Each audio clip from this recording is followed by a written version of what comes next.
There's been a wee mistake here made, officer. Like I said before, you heard the charges. Theft, larceny, and impersonating a priest. Impersonating? But I am a priest. We're particularly interested in the missing funds. Officer, I've done nothing to warrant such attention from such fine gentlemen as yourselves. My name is Father Lucius, and I'm here to save young Rowan O'Reilly's immortal soul. Would you be backing me up now, son?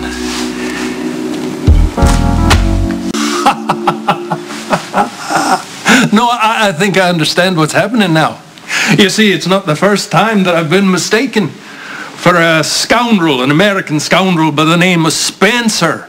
It seems that we bear some kind of resemblance. Now, I've seen a picture of the lad, and I tell you, I don't think that we look alike. I think the good Lord graced me with a much more handsome visage. We're taking you in for questioning. Well, I'd like a little backup here, son.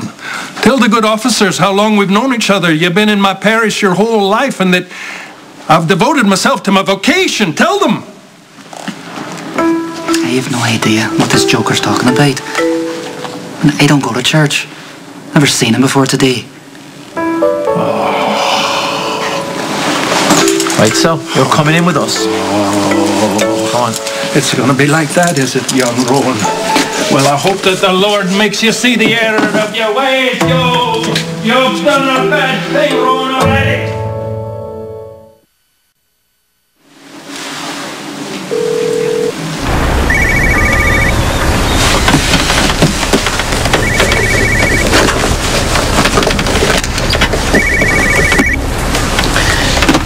What do you want? Oh, hello to you too.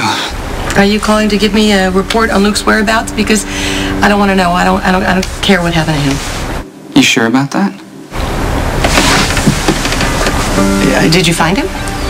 He's in a jail in Ireland. For reasons I can't get into right now, I'm not in a position to help him. But you could. What? I'm not interested. However, I think I'm going to have my lawyers contact the authorities in Ireland, so why don't you give me his exact whereabouts and the name he's using, okay?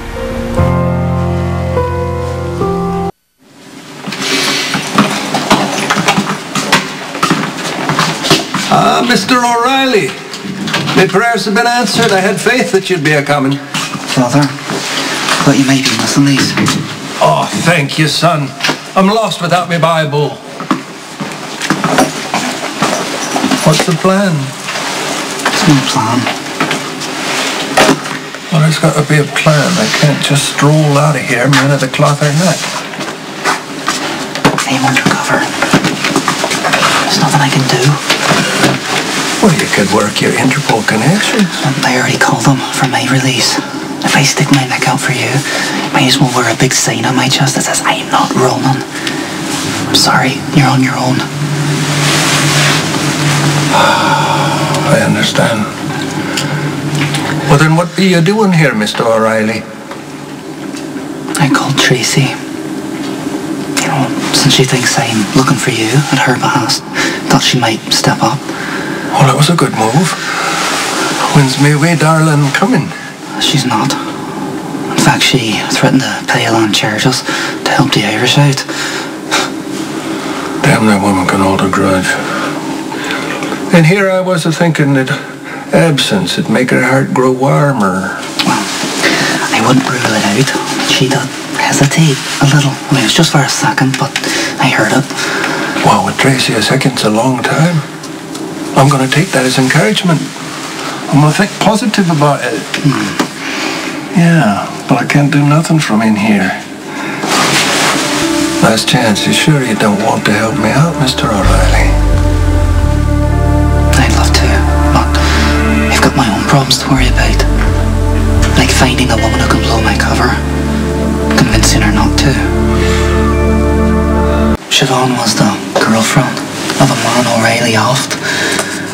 She came after him, or me, with, you know, probably murders and that. But she changed her mind, decided to save me. Did she now? We spent some time together. Well, she was resourceful, even brave. She's a lovely girl. Is she? And how was it that you managed to make the turnaround with her, Mr. O'Reilly? Well, she knew Ronan. So I had to explain that change she sensed in him. So I gave her a version of the truth. That I'd hit rock bottom one night. Realised that I'd gone as low as I could go without completely falling off the map. And this wasn't what I wanted with my life. It wasn't what God wanted for me. So I dusted myself off and resolved to be a better person whenever possible. That was a good move. That particular scheme has worked very well for Mr. Sonny Carrizo's all these years. The problem is, Siobhan might be back to square one. Murderous intent. She overheard a conversation I had with Dante and Lulu.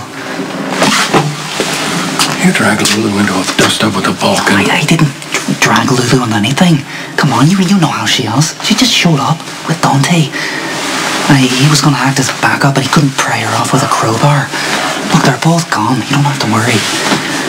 The point is, Siobhan feels doubly betrayed, and she has knowledge that could seriously blow me out of the water. Well, then you know what you have to do now. I'm open to suggestions. Do what it is that I do whenever a woman wants to shoot me where I stand. Give her a look that she can pour on a waffle. Break out the candles.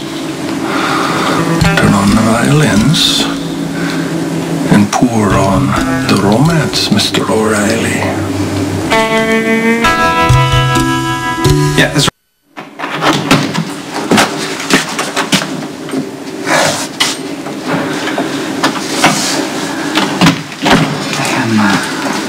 I'm glad you're here. I bet. Probably anxious to hear whether I've given you up to the Balkan's men. You wouldn't be here if you had. You don't know me well enough to have any idea what I do. Maybe I'm lying now. Maybe I'm playing games. I don't blame you for being angry. I would be too. And I apologize. I lied to you because I didn't see another choice. There are lies and there are lies. You could have convinced me you were Ronan without making me like you. Give me some sob story about your redemption. When you knew I was vulnerable. No, I tried to tell you in the alley. I was honest. I was honest about everything I could be. Everything I went through and how it changed me, Siobhan. All of it was real.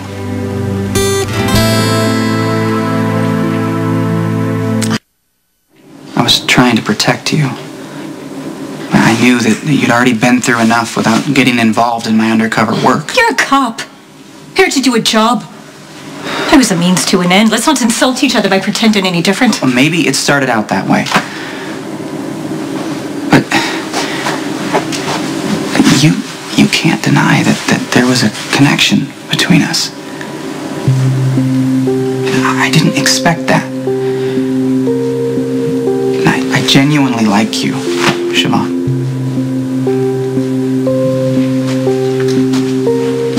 You're a liar. And I hope you burn in hell.